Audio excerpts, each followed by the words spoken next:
नमस्कार, आप देख रहे हैं दिल्ली ग्लोरी न्यूज और मैं हूं आपके साथ सपना मदेशिया। शुरुआत करते हैं आज की कुछ खास खबरों से। मध्य प्रदेश के नागरिकों से भी प्रार्थना करता हूं, सारे जिला निर्वाचन अधिकारियों से भी प्रार्थना करता हूं, जितने हमारे आरओ हैं विधानसभा का, जिनको काम दिया गया एसआईआर का, उनसे भी प्रार्थना करता हूं, और जो बीएलओ हैं जो बूथ पर एसआईआर की प्रक्रिया को पूर्ण कर रहे हैं, उनसे भी प्रार्थना करता हूं कि 11 लाख नाम 3 दिन में बढ़ना, 4 लाख से सीधे 11 लाख हो जाना फॉर्म 7 के अंतर्गत, इस बात के लिए साजिश का के ओर मैसेज देती है जो भारतीय जनता पार्टी ने किया है। भारतीय जनता पार्टी का अखबारों में आ रहा था कि फॉर्म 7 के अंतर्गत मंत्रियों की ड्यूटी लगाई गई है कि 50-50 वोट की रक्षा करो।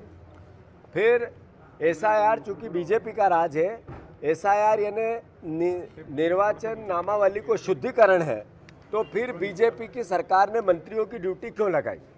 राजस्थान और कई राज्यों में इस तरीके के घटनाक्रम सामने आए हैं कि Bharatiya Janata party ST, SC, OBC minority के नाम कटवा रही है, जो कांग्रेस के परिवार है उनके नाम कटवा रही है, और फॉर्म 7 का दुरुपयोग कर रही है।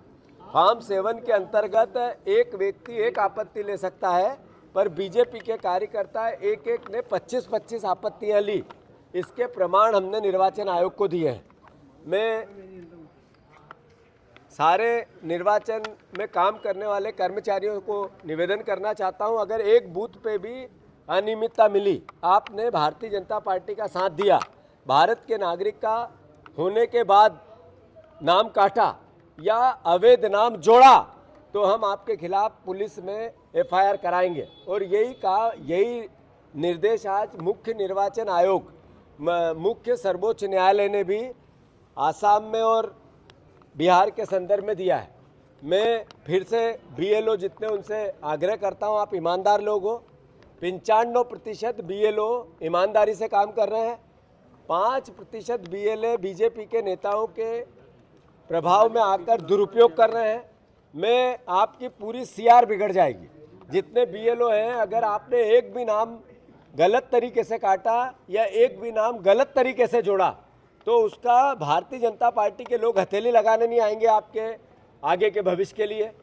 एक जो टीचर है, जो अलग अलग विभाग में कर्मचारी काम कर रहे हैं, जो आंगनवाड़ी की हमारी बहनें हैं, जो अलग अलग छोटे छोटे चतुर्थ श्रेणी के कर्मचारी हैं, और वो बीएलओ का काम कर रहे हैं, अगर उन्होंने बीजेपी के नेताओं के प्रभाव में आके कोई काम किया, तो आपके खिलाफ थाने में और जेल की सलाखें आपका रास्ता देख रही है।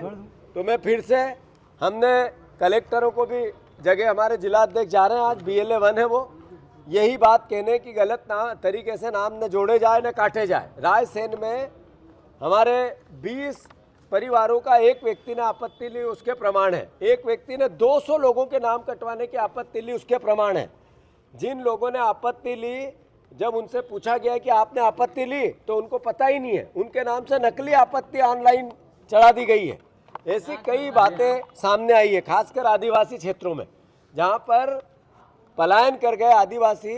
जब एसआईआर में उनका पूरा प्रमाणीकरण हो गया, एक बार वो आ गए, अपना नाम लिखा गए, 2003 की वोटर लिस्ट से सत्यापन करवा गए, अब उनके नाम भी कटवाए जा रहे हैं आदिवासी क्षेत्रों में। तो ये एक तरह से भारतीय जनता पार्टी को, जो राहुल गांधी जी बार बार कहते हैं वोट चोरी करके ये चुनाव जीतना चाहते हैं, ये प्रमाण मिलने लगे हैं। और यही तरीके से आज एक अखबार ने, प्रमुख अखबार ने बताया कि बीजेपी जहां 1 लाख वोट से जीती, वहां 1-1 लाख वोट नाम कम हो गए। यहाँ भोपाल की नरेला सीट है, भोपाल की गोविंदपुरा सीट है, ये पीसी भैया वाली सीट है। ऐसी कई सीटें इंदौर की है जहाँ 1,50,000, 55,000, 75,000 से बीजेपी जीतती, वहाँ 1-1 लाख वोट कम होना, नाम कम होना, ये इस बात के लिए घोतक करता है, इस बात के लिए इशारा करता है कि बीजेपी वोट चोरी करके आई थी। तो फिर से कोई कर्मचारी बेईमानी करता मिला, उसके खिलाफ कांग्रेस का कार्यकर्ता, उसके खिलाफ अंतोगत्वा उसको जेल भेज के ही रहेगा। बस इतना निवेदन है, कोई बेईमानी नहीं करे। और हमने मुख्य निर्वाचन आयोग को आज कह दिया है, जिला निर्वाचन आयोग को भी, पूरे हमारे जिला के नेता जा रहे हैं, आरोप से भी मिलने जा रहे हैं, और बूथवार BLA से भी हम ये प्रार्थना करेंगे। आपके माध्यम से भी, मीडिया के माध्यम से भी प्रदेशवासियों को हम कहना चाहते हैं